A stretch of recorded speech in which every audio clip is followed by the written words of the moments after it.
Hello all, welcome to my channel. இன்றைக்கி நம்ம சேனலில் இட்லி பொடி எப்படி செய்கிறதுன்னு தான் பார்க்க போகிறோம். வாங்க வீடியோக்குள்ளே போகலாம்.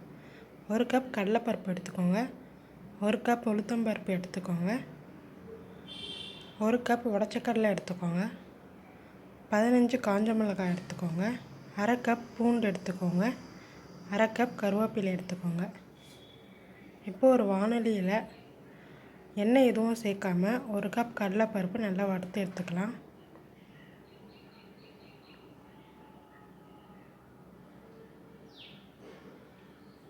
ஓரளவுக்கு நல்லா வறுபட்டதும் இது ஒரு பிளேட்டில் மாற்றிடலாம்.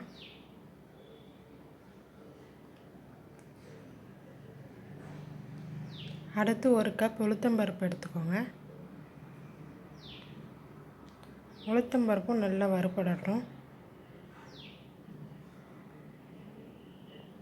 இதையும் ஒரு பிளேட்டில் அப்படியே மாற்றிடலாம். இப்போது 1 கப் உடச்சக்கடலை எடுத்துக்கோங்க. எண்ணெய் எதுவும் சேர்க்காமல் இப்படி ஒன்றுத்தையும் வறுத்து ஒரு பிளேட்டில் எடுத்து வச்சுக்கோங்க.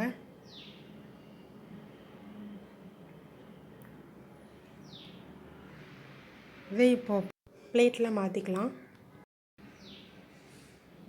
அடுத்து நம்ம 15 காஞ்ச மிளகாய் எடுத்து வச்சோம் இல்லையா, அதையும் அதேமாரி வறுத்து எடுத்துக்கலாம்.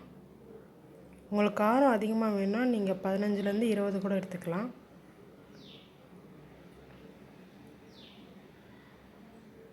இதையும் பிளேட்டில் மாற்றிட்டு இப்போ கருவேப்பிலை எடுத்து வறுத்து வச்சுக்கலாம். காஞ்ச கருவேப்பிலையாக இருந்தால் ஓகே, இல்லைன்னா ஈரம் இல்லாத கருவேப்பிலையாக எடுத்துக்கோங்க. ஈரம் இல்லாமல் இருக்கணும்.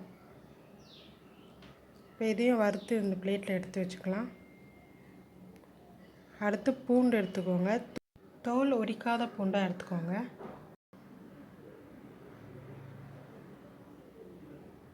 அதில் தேவையான அளவு உப்பு போட்டுக்கோங்க.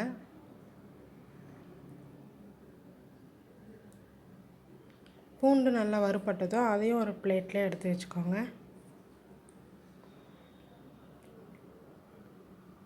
அவ்வளோதாங்க. இது எல்லாத்தையும் இப்போ நல்லா ஆற வச்சுக்கோங்க. சூடு இல்லாமல் நல்லா ஆறுனதுக்கப்புறமா மிக்ஸி ஜாரில் போட்டு எடுத்துக்கிட்டா இட்லி பொடி ரெடிங்க. வீட்டிலையே இந்தமாரி சுலபமாக இட்லி பொடி அரைச்சி பாருங்கள். இதில் எந்த கலரும் இருக்காதுங்க.